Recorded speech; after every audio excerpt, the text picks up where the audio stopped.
For today's video, tayo po ay maggagata ng tilapia.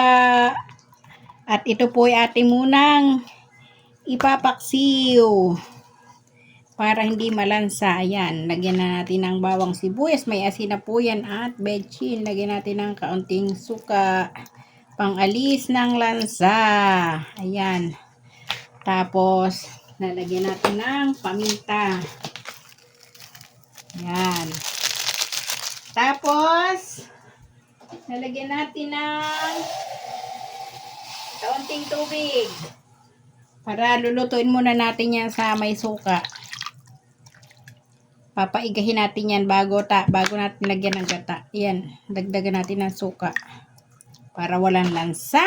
At atin na pong isasalang. Ayan, natin na pong isasalang. Takpan natin. Habang nakasalang ang ating isda, ay ating ihanda itong ating gulay na ihahalo. Mustasa ang gusto kong panghalo. Ayan. Mustasa. Atin ang hiwain ng ganyang kalalaki bago natin hugasan. Yan.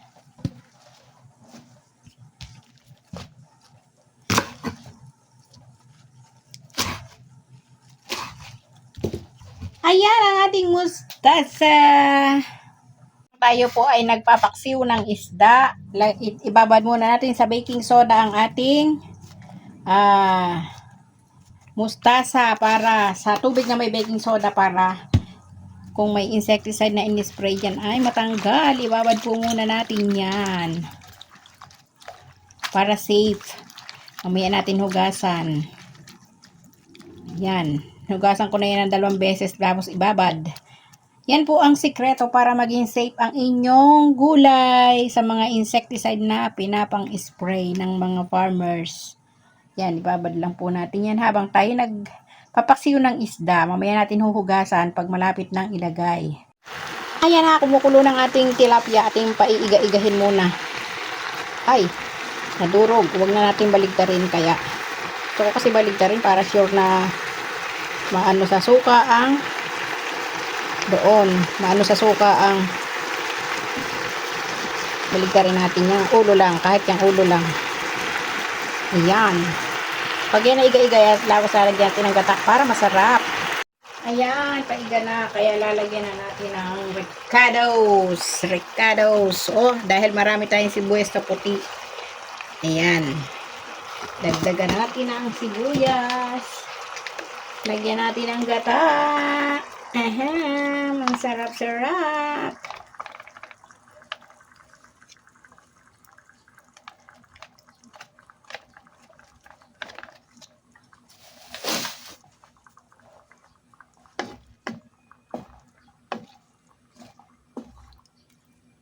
Yan ay timplado na. Timplado na yan. Lalagay na natin ang, hugasan pa natin ang ating ito. Hugasan natin yan.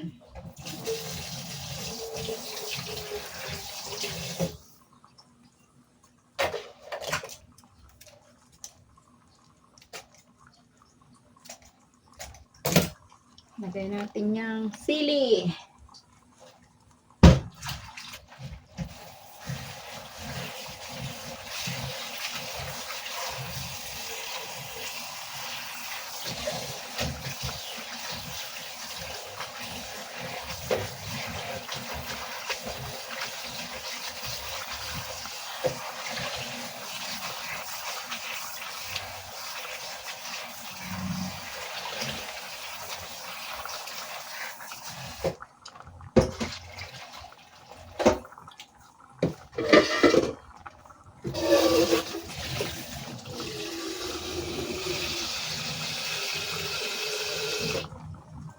Dahil gusto ko medyo may sabaw, lagyan natin ng kaunting tubig.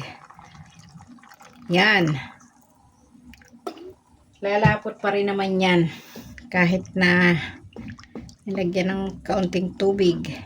Kasi masyadong malapot yung gata. Atin ang palalaputin ang gata. Palitan natin ang sandok para mas maganda ang pagpapalapot. Ayan. Lagyan ulit natin ng black pepper. Gusto ko kasi ay kagat na kagat ang black pepper. Bukod sa mabango, masarap. Masarap yung marami black pepper. Yan.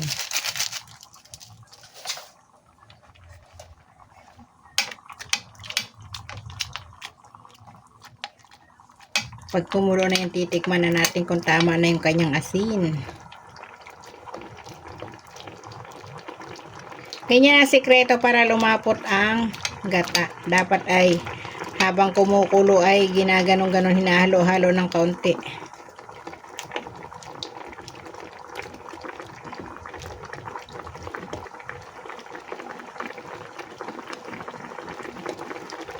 Para manuot sa laman ng isda yung lasa.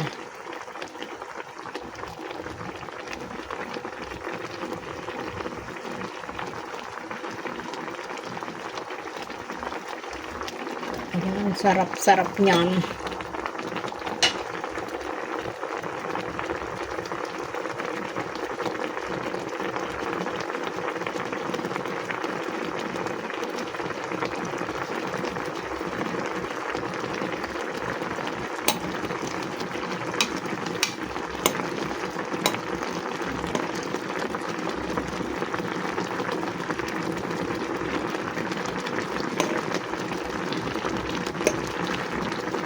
Wow!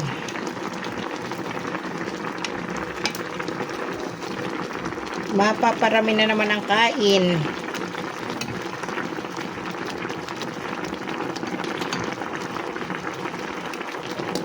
Pwede na natin tikman. Kulang pang kaunting asin. Kaunti lang. Baka umalap.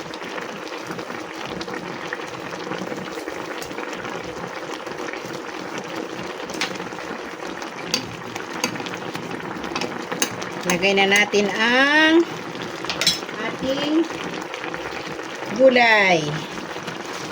Ano natin yung may paklang, pailalim natin. Yung may paklang.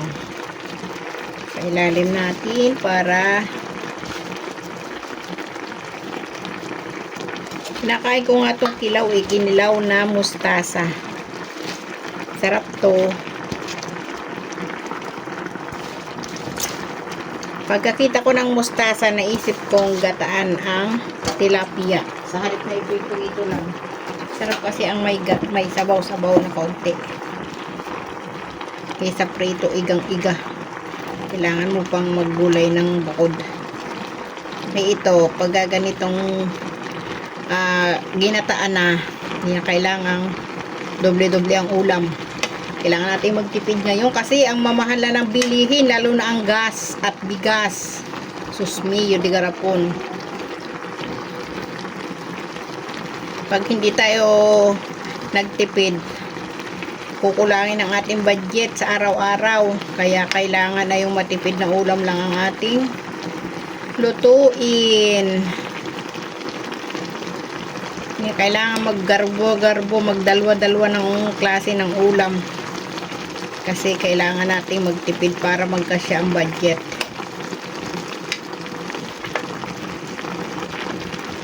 Basta ang halaga, masustansya ang ating kinakain. Yan mga idol. Oh, ang bango. Naamoy nyo ba yun? Ang bango-bango ng aming ulam. Ulam for today. Nasa gitna ang mga sibuyas.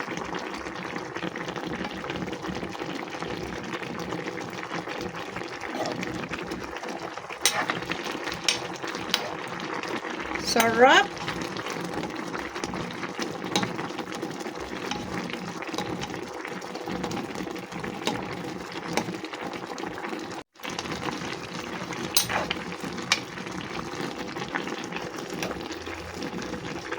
Panalong panalo, mapapa-extra rice ka sa sarap.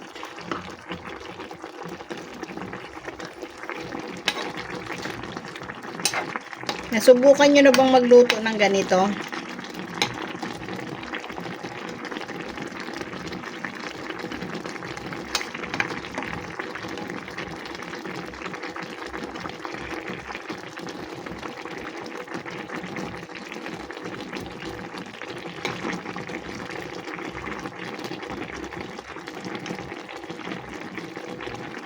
Palapot-laputin lang natin to para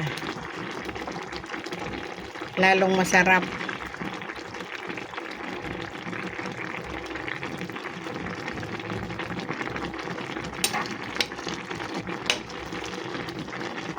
Tikiman time.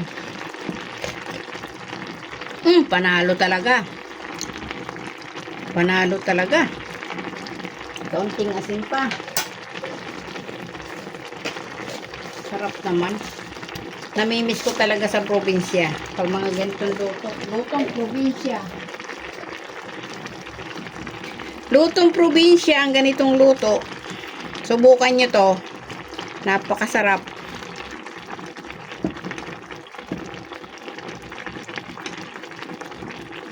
Ganito kasi akong maggata ng isda. Gusto ko ipapaksiw muna sa may suka para walang lansa. Kaysa idediretso luto mo ng gata. Mas masarap ang ganitong luto yung ipapaksiw muna. Tanggal ang lansa, ang sarap pa.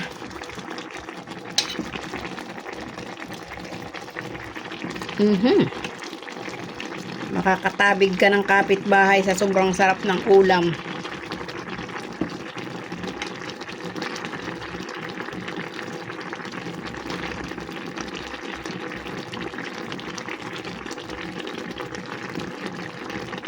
Ayan, at luto na ang ating isdang ginataang tilapia for today's video. Maraming salamat sa lahat ng aking viewers. Thank you so much.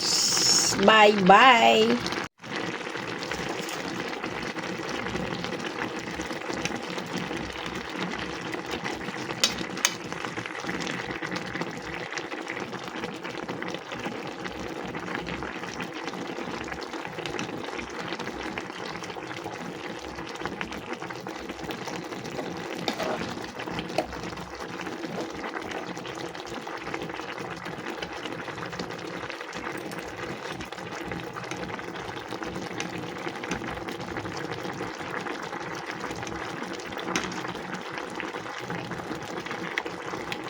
Napaka-yummy! Thank you for watching and follow for more videos para sa mga tips sa matipid na ulam. Bye-bye!